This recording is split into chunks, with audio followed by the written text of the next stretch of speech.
محمد صلی اللہ علیہ وآلہ وسلم بن عبداللہ بن عبد المطلب بن ہاشم بن عبد مناف بن قصی بن قیلاب بن مرہ بن قاب بن لعی بن غالب بن فخر بن مالک بن نظر بن قینانہ بن خزیمہ بن مدرکہ بن الیاس بن مزر بن نزار بن معاد بن عدنان. کچھ جنریشنز کے بعد اسماعیل علیہ السلام و بن ابراہیم علیہ السلام بن آزر یا تارخ بن نحور بن سروخ بن رعو بن فالغ بن ہود علیہ السلام بن شالخ بن ارفخشد بن سام بن نوح علیہ السلام بن لامک بن متوشالح بن ادریس علیہ السلام بن یارد بن محللئیل بن کنان بن انوش بن شیس و بن آدم علیہ السلام. دوستو یاد رہے کہ یہ صرف نبی صلی اللہ علیہ وآلہ وسلم کا شجرہ نسب نہیں بلکہ یہ نبی علیہ السلام کے علاوہ قرآن پاک میں موجود تمام 25 انبیاء کرام کا بھی شجرہ نسب ہے. اس چارٹ میں ہم نے یہاں پر سب سے پہلے حضرت آدم علیہ السلام سے لے کر نبی صلی اللہ علیہ وآلہ وسلم تک تمام 25 انبیاء کرام کے ناموں کو ایک ترتیب کے ساتھ لکھا ہے اور پھر ہر نبی کا قرآن پاک میں کتنی مرتبہ نام لے کر ذکر کیا گیا ہے. ان تمام انبیاء کرام کو لوگوں کی ہدایت اور رہنمائی کرنے کے لیے جن علاقوں اور شہروں کی طرف بھیجا گیا تھا تو ہم نے اس چارٹ میں ان تمام علاقوں اور شہروں کے ناموں کو بھی لکھا ہے. اور سب سے خاص بات یہ ہے کہ یہاں پر ہم نے سبز رنگ سے نبیوں کے ناموں کو لکھا ہے اور سرخ رنگ سے رسولوں کے ناموں کو لکھا ہے تاکہ آپ کو بآسانی معلوم ہو سکے کہ ان 25 نبیوں میں سے نبی کون تھے اور رسول کون تھے.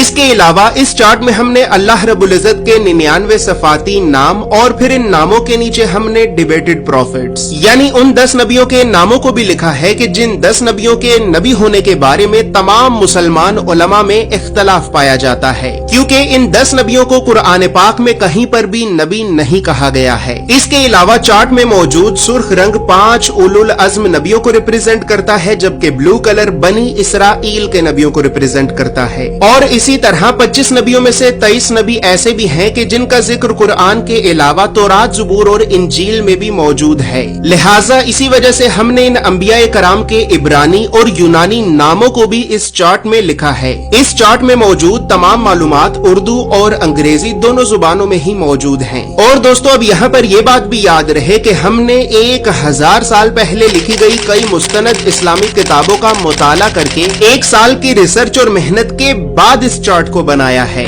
اور اس چارٹ کو ہم نے اس وجہ سے بنایا ہے کیونکہ بدقسمتی سے ہمارے بچوں کو اسکول سے یونیورسٹی تک اللہ کے نبیوں کی سیرت اور سنت کے بارے میں بتانا تو دور، یہ تعلیمی ادارے ہمارے بچوں کو کبھی بھی اللہ کے نبیوں کے نام تک نہیں بتاتے. اور اسی وجہ سے آج ہم اللہ کے نبیوں سے اس قدر دور ہو چکے ہیں کہ اب نہ ہی تو ہمیں اللہ کے نبیوں کے نام آتے ہیں اور نہ ہی ہماری اولاد کو. لہٰذا گھر کے ماحول کو اسلامی اور علمی اعتبار سے بہتر کرنے کے لیے اور بچوں میں بچپن سے ہی انبیاء کرام کے بارے میں جاننے کا اور تحقیق کرنے کا شوق پیدا کرنے کے لیے ہم نے اس چارٹ کو بنایا ہے. دوستو یاد رہے کہ فریم شامل نہیں ہے. یہ چارٹ آپ کو ایک محفوظ پیکیجنگ میں رول کر کے بھیجا جائے گا اور اس چارٹ کے لیے ہم نے سب سے مہنگے مضبوط اور پریمیم کوالٹی کے 260 گرام کے premium RC photo lustre paper کو استعمال کیا ہے اور لوکل انک کی بجائے خاص طور پر جاپان کی برانڈڈ انک کا استعمال کیا ہے. مزید تفصیلات کے لیے یا پھر تمام انبیاء کرام علیہم السلام کے اس مکمل اور مستند شجرہ نسب کو حاصل کرنے کے لیے آپ ابھی ہماری ویب سائٹ islamiccharts.com کو ضرور وزٹ کریں.